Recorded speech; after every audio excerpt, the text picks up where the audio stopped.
Assalamualaikum warahmatullahi wabarakatuh. Kawan-kawan sekalian, syukur alhamdulillah kita masih dianugerahi eh, kehidupan yang baik.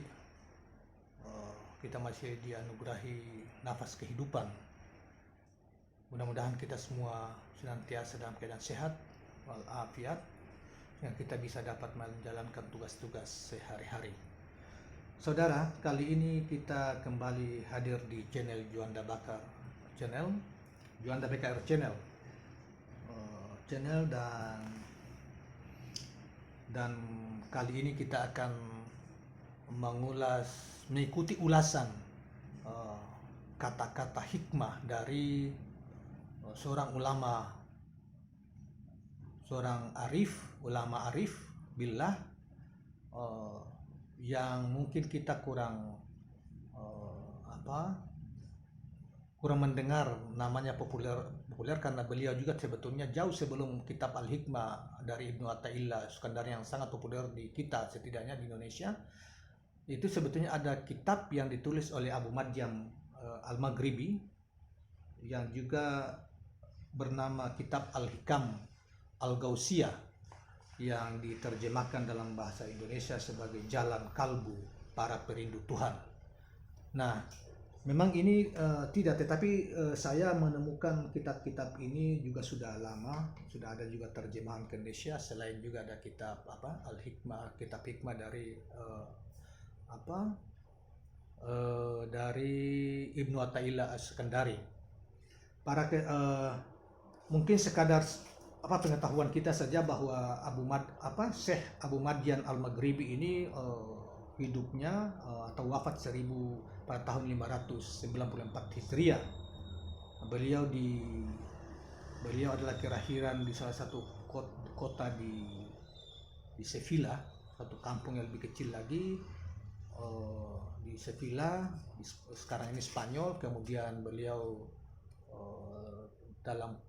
ketika melakukan studi atau memperdalam ilmunya berhijrah ke kota Fes, dan di sana menemui para guru untuk belajar tentang Islam awalnya, dan beliau mempelajari kitab-kitab.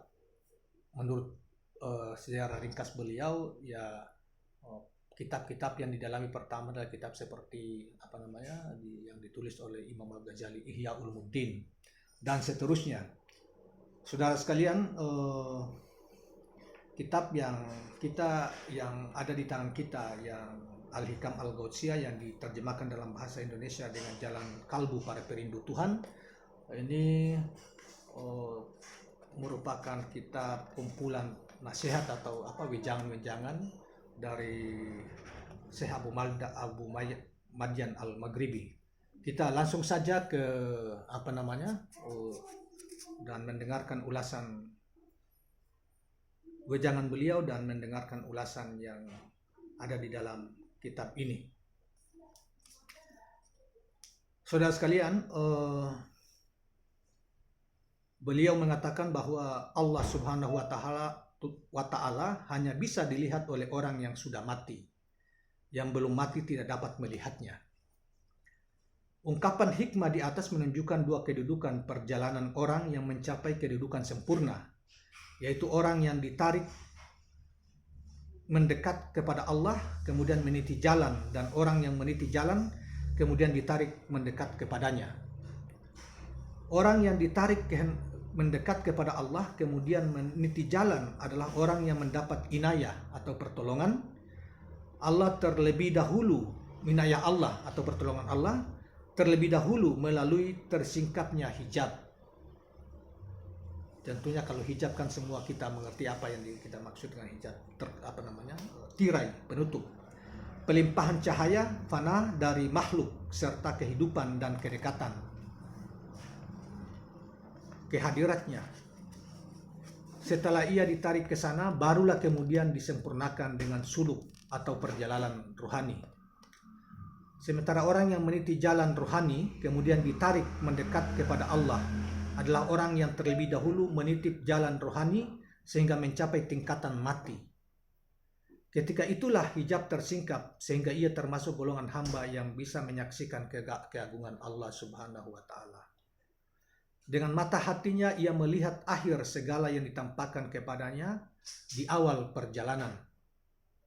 Pada setiap arah ia melihat jalan yang semuanya begitu dekat kepada Tuhan yang Maha Kuasa. Saudaraku, jika kau menghendaki semua anugerah ini, kau harus merendah. Itulah obat mujarab untuk mendapatkan semuanya. Selanjutnya Syekh Abu Madyam Al-Maghribi menyatakan bahwa duka orang yang berbuat dosa lebih baik daripada keangkuhan orang yang taat.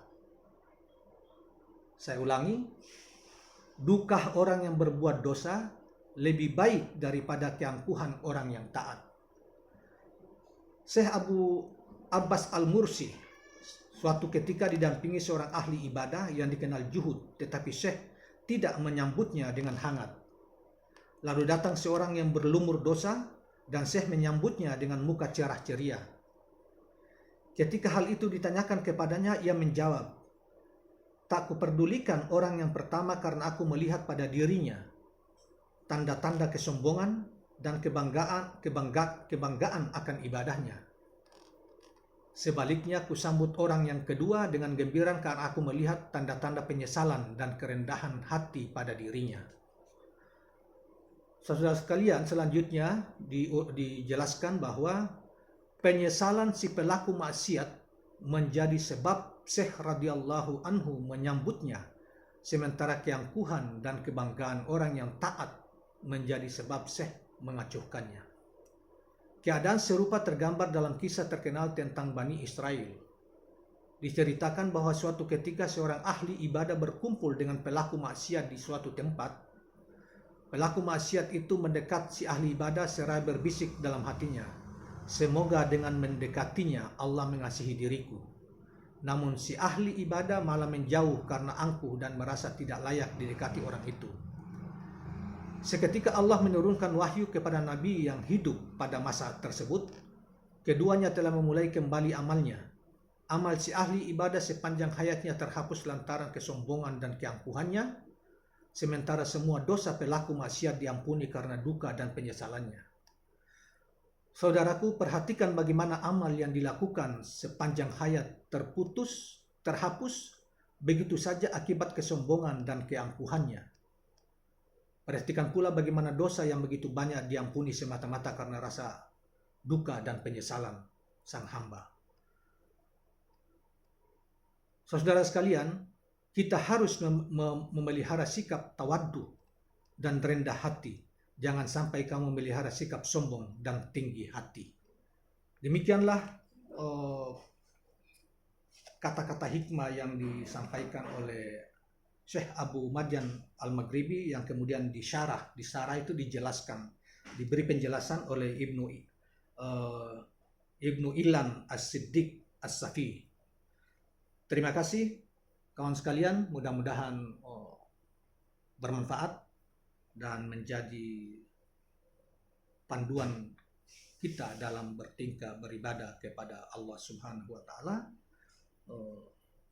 Semoga bermanfaat, dan sebelum kita akhiri, jangan lupa subscribe channel ini, like and comment.